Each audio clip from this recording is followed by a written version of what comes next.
Lana Greer sat at the far end of the gala ballroom table, her fingers wrapped tightly around a glass of water she wasn't drinking, pretending not to notice that no one had spoken to her in over 20 minutes.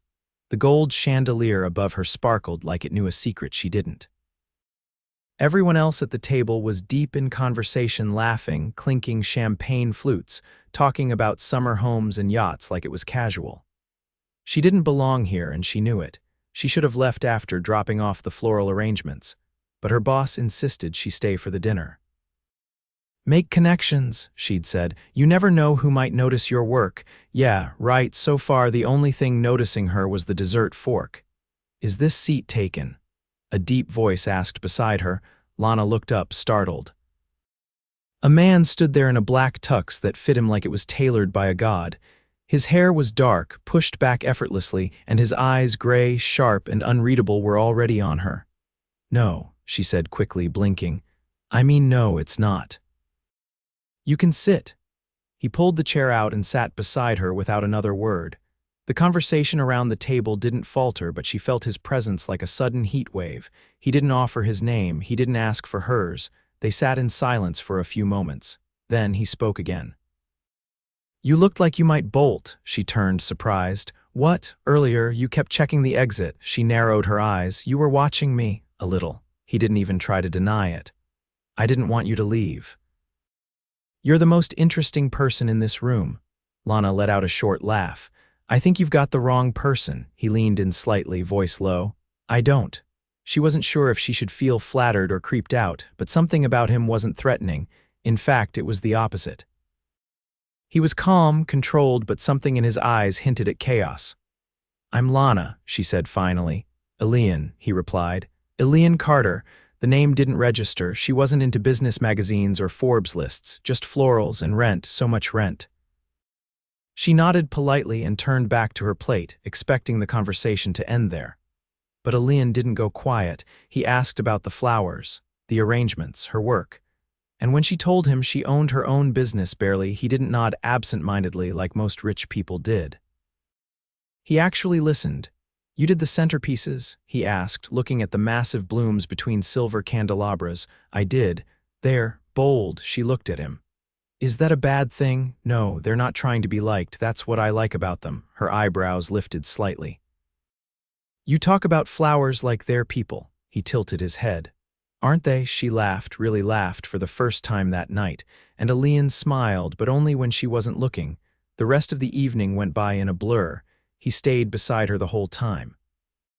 He didn't leave when the speeches started. He didn't excuse himself during the silent auction. He didn't even look at his phone once. When the waiter offered champagne, Elian took 2 flutes and set one down in front of her.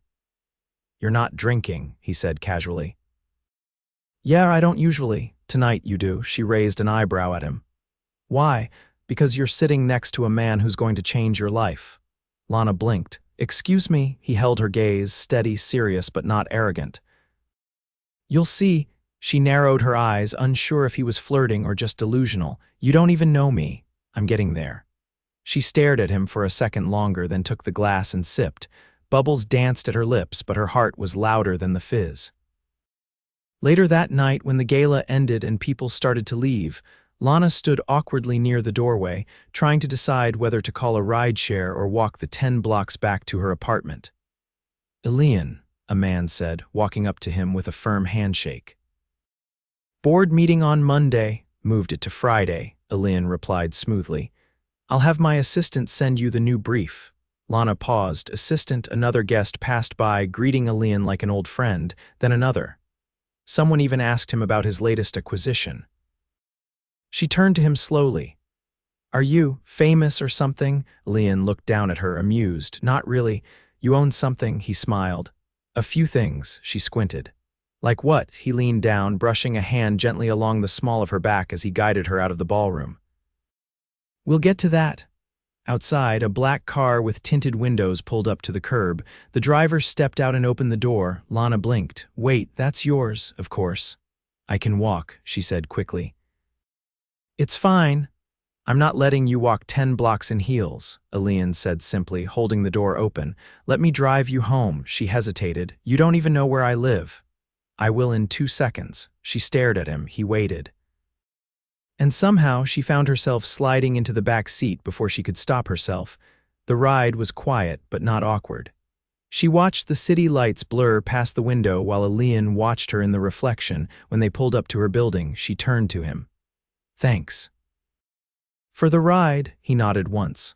Lana, yeah, I want to see you again, she blinked. Why? Because you sat alone at a gala table like you didn't care if anyone noticed you, and I noticed you anyway. Her chest tightened. I'm not like the women you're used to, she said quietly. I'm counting on that, she swallowed. Okay, a pause, then she smiled. But next time you're coming to my part of town, no drivers, no tuxes, he laughed, the sound warm and real. Deal. She stepped out of the car, heart pounding, heels clicking against pavement. And Elian Carter sat back in his seat, watching her disappear into the building, not realizing he was already falling in love. Elian Carter showed up 3 days later on the corner of Delancey and Orchard, standing beneath a faded awning of a cafe with peeling red paint and a handwritten cash-only sign taped to the glass door. He wore a dark button-down shirt rolled at the sleeves, no tie, no driver, and no trace of the man who'd quietly commanded an entire ballroom. Lana spotted him through the window as she poured coffee behind the counter, her apron smudged with flour from the early morning deliveries. She nearly dropped the pot. You're early, she said, stepping outside as the bell above the door jingled behind her. I didn't want to miss you. You said you'd come by in the afternoon. I changed my schedule, she crossed her arms. People don't change their schedules for someone they met once. I do, she hesitated, eyeing him. You look different. Thought I'd try blending in. You're still wearing a watch that could pay my rent for a year. He glanced down at his wrist. Habit, she didn't laugh, but something in her shoulders relaxed. Come on, she said. I've got 15 minutes before I have to prep the hydrangeas for the Haynes wedding. They walked side by side down the block, past corner bodegas and cracked sidewalks. He didn't comment on the chipped paint or the graffiti. He just watched her like he was trying to memorize how she moved through her world. You always work this much, he asked. I own a business. I don't get to clock out. No business partner. Nope. Investors, she glanced at him. Do you always interrogate women over breakfast? Only when I'm interested. She stopped walking. Why are you? Elian didn't hesitate. Because you don't pretend. You're not trying to impress me or anyone else. Maybe I just don't have time for games. He stepped closer. Neither do I. For a second, she didn't say anything. Then she turned and kept walking. You want eggs, she said over her shoulder. There's a place that won't overcharge you just because you asked for avocado. Elian followed without another word. Inside the diner, the waitress greeted Lana by name and slid a menu onto the table without asking. Elian sat across from her, scanning the laminated pages like they were in another language. Don't order the pancakes, Lana warned. They come out flat and sad. He closed the menu. I'll have whatever you're having, she raised an eyebrow. You trust me with your breakfast. I trust you more than most people I know. You don't know me. I'm trying to. She narrowed her eyes, but her lips twitched like she was fighting a smile. So, she said, do you always go to galas and pick up women who don't belong there? I didn't pick you up. What would you call it? He leaned in. I sat down next to the only person in the room who looked like she saw through the noise. That's not picking someone up. That's self-preservation. Lana stared at him for a moment. The waitress returned with 2 plates and they ate in silence for a few minutes. Then Lana said, What do you actually do? Elian wiped his mouth with a napkin. I build companies. Some I buy, some I start. I try not to destroy anything in the process. That's vague. It's accurate. So you're what, a venture capitalist? Sometimes tech, among other things. Why so mysterious? He met her gaze steady. Because 90% of the time when people find out the details, they start talking to my bank account. And you care about that? I didn't used to. She set her fork down. So why now? He rested his elbows on the table. Because for the first time in a long time, I met someone who didn't ask what I could give her. You didn't want anything from me. Lana leaned back in the booth. I didn't know you had anything to give. Would it have mattered? Yes. He tilted his head. Why? Because I don't want to be a project. You're not. You say that now, I say that because it's true. She studied him for several long seconds, then she slid the check toward him. I'm going to the flower shop, you can walk me or not. He stood. I will. Outside, the wind picked up. Lana pulled her jacket tighter around her. Elian shrugged off his and draped it over her shoulders without asking. She looked up sharply. Don't do that. What? Don't act like you know me well enough to do that. I'm trying. She didn't shrug it off. But she didn't say thank you either. They reached her storefront a few blocks later. The windows were fogged from the humidity and the open sign hung slightly crooked. This is me, she said. He nodded, eyes on the door.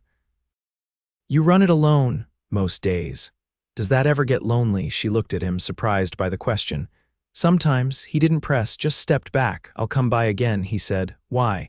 Because I haven't seen what you look like when you're not guarded. Her lips parted. You think I'm guarded? I think you've been disappointed. And I think you're still waiting for someone not to let you down. She blinked, caught off guard. Elian turned and walked away without waiting for a response. And Lana stood there, still wearing his jacket, wondering who the hell this man was that he could see through walls she hadn't even realized she'd built. Lana hadn't expected him to show up again so soon. But 6 days after that diner breakfast, he walked into her flower shop like he'd always belonged there without a driver, without a suit, with his sleeves pushed up and the faintest shadows under his eyes like he hadn't slept enough. She was kneeling behind the counter, pulling tangled stems out of a delivery box. You're early, she said, not looking up. You say that every time. She stood and wiped her hands on her apron. Because every time you are. I figured if I came later, you'd already be buried under bridal bouquets. She motioned toward the stack of white roses behind her. You're not wrong. He glanced around. The floor was cluttered with buckets and the air smelled like damp eucalyptus and cut stems. You always work alone. I've got someone part-time on weekends, but it's mostly me. I could help. She raised an eyebrow. You ever clipped thorns off 200 roses? I've done worse. She handed him a pair of gloves and garden shears. Prove it. They worked in silence for a few minutes. He wasn't fast, but he was careful. He asked questions, real ones. About her process, about how to keep tulips from drooping, about how she learned to arrange color palettes without formal training. I used to watch my mom with her garden, she said, carefully trimming a stem. She had this tiny patch behind our building. She couldn't grow much, but she tried. It made her feel like she was building something beautiful in the middle of all that concrete. He nodded once, but didn't say anything. She died when I was 19, Lana added, quieter now. Started the business a year after that. I figured if I could make it bloom, maybe something good would stick. A beat passed. She'd be proud of this place. Lana glanced at him, surprised by the certainty in his voice. Thank you, she said. You ever take a break? She gestured toward the mess of petals and stems. Does it look like I can? You could close early. She laughed once. And disappoint a bride with exacting taste and an unhealthy attachment to Pinterest. I've got a better offer. She leaned against the counter. Let me guess, helicopter to the Hamptons? No, just dinner, she blinked. Dinner in the city in Brooklyn.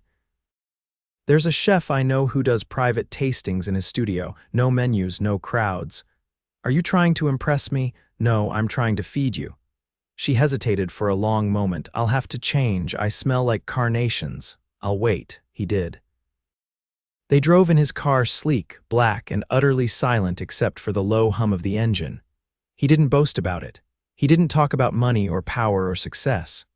He just asked if she was warm enough and if she liked seafood. When they arrived, the building was industrial and unmarked. Inside, it was candlelit and quiet, with only one other table set under a skylight. The chef greeted Elian with a hug and a bottle of something expensive he poured without asking. Lana looked around.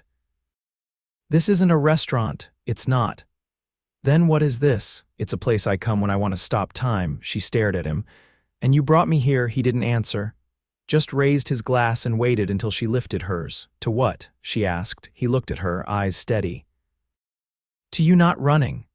The courses came one at a time, simple, elegant, and nothing like the greasy takeout she usually survived on. But what stayed with her wasn't the food. It was the way Elian watched her without ever making her feel like she was under a microscope. He didn't study her. He just saw her. Between the third and fourth course, she set her fork down. What do you want from me? He blinked once, slowly. Honesty, always. He leaned forward, elbows on the table. I want to know what you look like when you're not bracing for disappointment. I want to see what happens when someone finally chooses you without conditions. Her breath caught. That's a dangerous thing to say, she replied carefully. I don't say things I don't mean. And if I can't promise anything back right now, I'm not asking for promises. She looked down at her plate, hands tightening around her napkin. Lana, she met his gaze. I've built empires, he said. I've bought companies, sold them, moved markets. But this, he motioned between them, this is the first thing I've walked into without a strategy. Is that supposed to comfort me? No, it's supposed to tell you I'm not playing. The silence stretched. I don't know how to do this, she said finally. Neither do I, she exhaled slowly. All right, I'll try. His smile wasn't wide, but it was real. After dinner, he walked her back to the car. The night was cool, and the city felt different, quieter, almost intimate. He didn't try to touch her, didn't try to kiss her, but when she reached for the door, she paused. I don't need saving, she said softly. I know. I'm not a project. I never thought you were. She looked at him for a long time, and then, without warning, she reached up and kissed him. It wasn't hesitant or polite. It was fierce, fast, and full of all the things she couldn't say out loud yet. When she pulled back, her voice was low. Don't make me regret this. I won't. She got in the car, heart pounding, and didn't say another word the whole way home. He didn't either. But both of them knew something had shifted, and neither of them could pretend otherwise. The elevator doors opened to the top floor of the Carter and Vale building, revealing a private rooftop garden that Lana hadn't known existed. The city stretched out around them like a glittering sea, but the space itself was quiet green vines crawling over white stone walls, flickering lanterns suspended from iron arches, and a long table set for two beneath a canopy of soft lights. Lana stepped out slowly, heels clicking against the smooth stone. This isn't a restaurant. No, Elian said behind her, pulling the doors closed. It's mine. She turned, eyes narrowing. The building, he nodded once, and the garden, I had it built last year. Didn't think I'd ever use it for something like this. She crossed her arms. You know, most people just ask someone to dinner. They don't summon the moon. He walked past her and adjusted a candle that had tilted in the wind. I wasn't sure candlelight in a penthouse would be enough. You're overdoing it, I'm aware. The table was already set, a bottle sweating in a silver cooler, polished silverware, linen napkins folded with military precision. She didn't sit. Elian, why now? He looked up. What do you mean? You've been circling this for weeks. Dinners, visits, invitations, I keep waiting for the catch. There isn't one. You don't do this. I know you don't. You've probably had 100 chances to fall in love with women who fit neatly into your world. Women who know which fork to use and what wine to bring to a boardroom dinner. He didn't answer right away. Instead, he walked to the edge of the rooftop and rested his hands on the railing, looking out. When I was 22, he said quietly, I made my first 10 million off a company I sold too early. I celebrated by buying a place in Tribeca that I barely stepped foot in. For years, everything I built felt like insurance against feeling powerless again. Lana stayed still, watching him. And then I met you, he continued. You weren't impressed. You weren't trying to get anything out of me. You didn't even know who I was. I still don't, she said, voice softer now. I want you to, but it's not easy. I've been surrounded by noise for so long, I forgot what it felt like to listen. Lana moved closer. You're not afraid of much, are you? I'm terrified of this. She tilted her head. Why? Because if I mess this up, I don't have a backup plan. There's no strategy for you. For a long moment, the wind was the only sound between them. Then she stepped past him and sat at the table. I'm staying for dinner, she said, his shoulders eased slightly. Good, but I need to know something. He sat across from her. Anything? If I fall for you, and I'm not saying I will, what happens when your world starts pushing back? When your board hates me, when your exes start whispering, when your friends ask what I could possibly bring to your life? He didn't flinch. They already have, she blinked. What? I told 2 board members last week that they could either respect the woman I'm seeing or start drafting their resignations. Her mouth parted, stunned. Elian leaned forward. My world doesn't get to decide who I love. I do, you just said love. I know exactly what I said. Lana looked down at her hands, then back at him. I'm scared, so am I. I'm not used to people staying, I'm not leaving. The wind shifted, lifting a strand of her hair. He reached out slowly, brushed it back behind her ear. She didn't pull away. Why me? She asked, barely louder than a breath. Because you sat at that gala table like you were invisible, and I've never seen anyone more clearly in my life. She swallowed hard. I want a life with you, Lana, he said. Not a fling, not a trophy, a life. One with roots, with mornings that start with coffee and late nights when the power goes out and we laugh about it. I want all of it. I don't have a perfect past. I'm not asking for perfection. She searched his face for any hint of doubt. There was none. I don't know if I can promise forever, she whispered. He stood, walked around the table, and knelt beside her chair, not with a ring, but with both hands gently holding hers. Then promise me this, he said, that you'll let me try. That you'll let us build something real, even if it's messy. Tears filled her eyes before she could stop them. I can do that, she whispered. He smiled, and this time it was the kind that reached all the way to his eyes. They stayed up there for hours, eating slowly, talking about things they'd never shared with anyone. He told her about the time he nearly lost everything in a failed acquisition, and how it taught him that power meant nothing without someone to come home to. She told him about her mother's last note, folded inside a gardening book that simply said, "Grow something that feeds your heart." When they finally descended in the elevator, Elian didn't take her to a hotel or try to impress her with another grand gesture. He walked her to her apartment door, kissed her like she was made of glass and fire all at once, and said, "Good night, Lana." And the next morning, when she opened her flower shop, there was no driver, no extravagant gift, no press waiting at the curb. Just a single white peony on the counter and a handwritten card that said, "You don't need to be seen to be extraordinary, but I see you anyway." 2 months later, Lana stood in the middle of a new storefront twice the size of her old one, sunlight pouring in through wide pane windows, and signed the lease with Elian's hand resting lightly on her back. He hadn't bought it for her. He'd invested with her, as her partner, not her rescuer. And 1 year after the night she sat alone at a gala table, she stood beside him beneath the same rooftop garden, surrounded by close friends and the warmth of a soft spring breeze, and said yes, not because she needed saving, but because somehow they had saved each other. The first sign that Lana was out of her depth came not with the headlines, but with the silence. She arrived at the new shop one morning 3 days after the rooftop dinner to find the windows spotless, the deliveries already stacked inside, and a note from the building manager that the lease had been paid a year in advance. Not by Elian, by a trust company under her own name, with the paperwork to prove it. She stared at the documents, lips parted. He did this without asking. Nina, her part-time assistant turned full-time manager, leaned against the counter sipping coffee. Technically, you did this. He just moved the pieces into place. That's not how business works. Nina raised an eyebrow. Have you looked at your bank account? Lana hesitated, then pulled out her phone and logged in, and froze. The grant she'd applied for, one she'd been rejected from 6 months ago, was now listed as approved. Funds transferred. Insured, legitimate. She blinked. This can't be real. Nina set the coffee down. You think he'd fake a grant just to impress you? No, Lana whispered. I think he'd move mountains to make sure I never had to ask for help. The door chimed behind them. Elian walked in, dressed in dark jeans and a navy sweater, carrying a box of pastries from the bakery Lana liked 3 blocks over. He looked exactly like the man who promised her no games and the man powerful enough to bend the world quietly, without fanfare. I told you not to overdo it, she said, holding up the papers. He set the box down. I didn't. You paid a year of my lease. No, you did.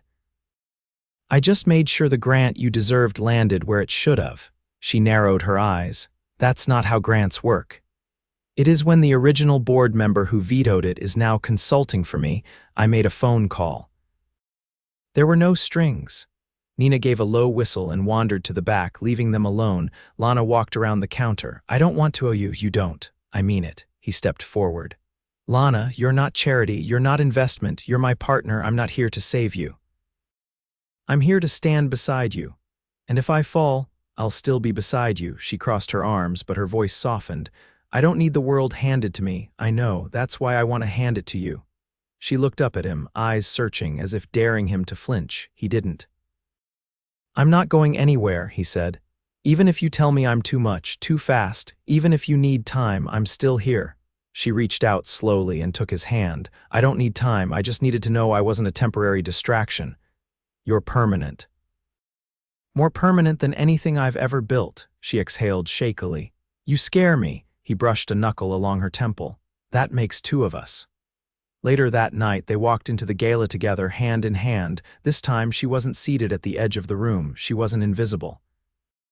Her name was printed on the guest list, next to his, and when the MC announced the recipient of this year's Urban Entrepreneur Grant, Lana's name echoed through the crystal-drenched ballroom. She stepped onto the stage in a black dress she had chosen herself, not borrowed, not gifted, and accepted the plaque with steady hands. The applause was loud, but it was Elian's expression that made her throat tighten: pride, admiration, and something deeper, love. Afterward, as they stepped out into the night, she turned to him. Did you plan that? No, he said, but I hoped for it. I don't want to be known just as your girlfriend. You won't be. You're already more than that. She paused, then reached into her clutch and handed him a folded piece of paper. He opened it. It was an LLC form, Carter and Greer, joint venture, she said. 3 locations.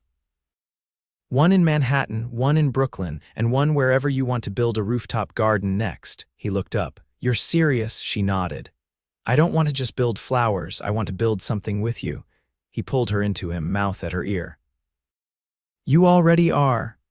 They didn't go home to separate apartments that night. They didn't hold back. They didn't guard themselves with what ifs or maybe laters. They just chose each other without hesitations, without walls. 6 months later, Lana walked down the aisle in a garden she designed herself, wearing a dress stitched with tiny embroidered peonies. The ceremony wasn't public. There were no headlines, just 50 people, soft music, and Elian waiting with a tie slightly crooked and his heart completely open. When the officiant asked if she took him as her husband, she didn't hesitate. I already did.